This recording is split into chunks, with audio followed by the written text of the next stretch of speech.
Hi, my name's Lauren from ACA, and today we're going to talk about gerunds and infinitives.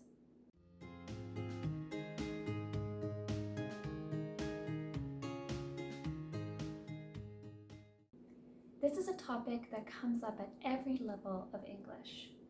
In this video, we're going to talk about what a gerund is and how it is used. And then we're going to compare those gerunds to infinitives. I'm going to give you some tips on when you should use gerunds and when you should use infinitives.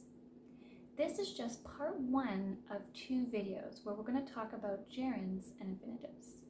So, are you ready? So let's start with what is a gerund? A gerund is the noun form of the verb plus ing. It is used after certain parts of speech to express activities or experiences. It does look like a verb, but don't be fooled. English uses subject, verb, object, sentence formation. I saw the cat. So where does the gerund fall into this? Since gerund is a noun, it can be used just as any other noun. So it can appear in the subject position, for example, cycling is good for your health. It is impossible for a verb to appear here. Let's take a look at a gerund in the object position. I enjoy painting. What do you think is the verb and what do you think is the noun? Here you can see that enjoy is the only verb and the noun painting is the object of the verb enjoy. So one question that always comes up is, why can't I just use an infinitive? Well, that question has two answers. The first is that some situations only allow gerunds. We see this after certain verbs like enjoy, suggest, etc. But don't worry, we will unpack that in a moment. The second answer is that the infinitive can be used, but you have to be careful because the infinitive can and sometimes does change the meaning of the sentence. So let's take a look at a quick example. I stopped smoking yesterday. I stopped to smoke yesterday. In the gerund example, I smoked for some period of time, but as of yesterday, I do not smoke anymore. In the infinitive example, I was doing something, and then I stopped that action to smoke. So let's examine these ideas in a bit more detail.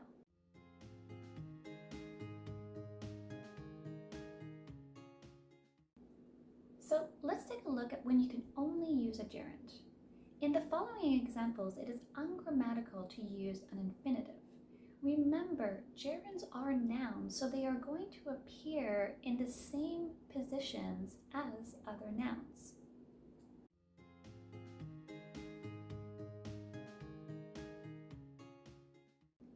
So you may have noticed that after certain verbs, they are always followed by a gerund. For example, enjoy. I really enjoyed seeing you again. Mind. I don't mind waiting in the other room. Tolerate. I will not tolerate working in such conditions. Can't help. I can't help thinking I did something wrong. Imagine. Can you imagine traveling for work? It must be fun. Suggest. I suggest meeting the clients again before closing the deal. So those gerunds are describing the act of something. Going back to the first example, I enjoyed seeing you again. Here, the verb is describing the experience. Remember, gerunds are nouns, so it makes sense that it would follow a verb like enjoy. If you look at a similar sentence, I enjoy cake, you can see that it is the same structure.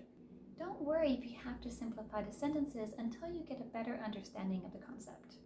So if you are using these verbs, you have to follow them with a gerund. Unfortunately, these verbs don't fall into any particular category, so you do have to memorize them. But don't worry, with enough practice, you will get familiar with them.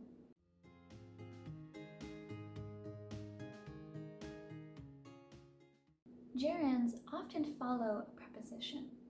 And these preposition combinations can come in many different forms. Verb plus preposition, adjective plus preposition, verb plus object plus preposition, phrasal verb or phrasal verb plus preposition, and even phrases. He is responsible for training new employees.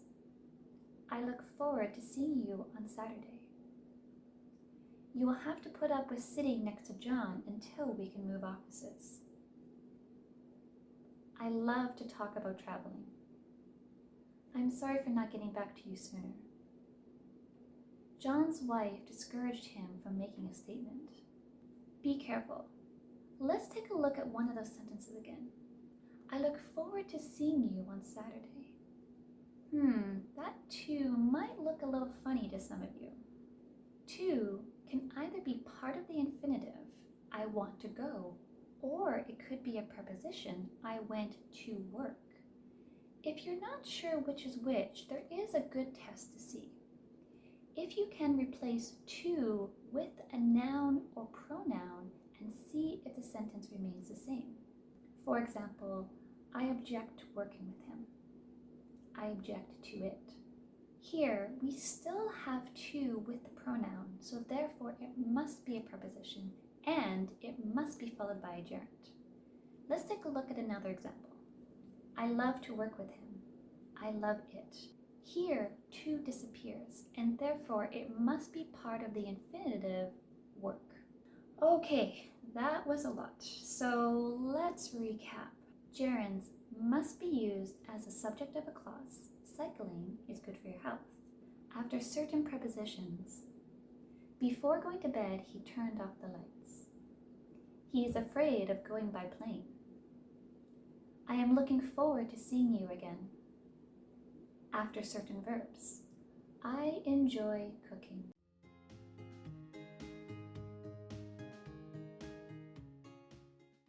An infinitive is the basic form of the verb.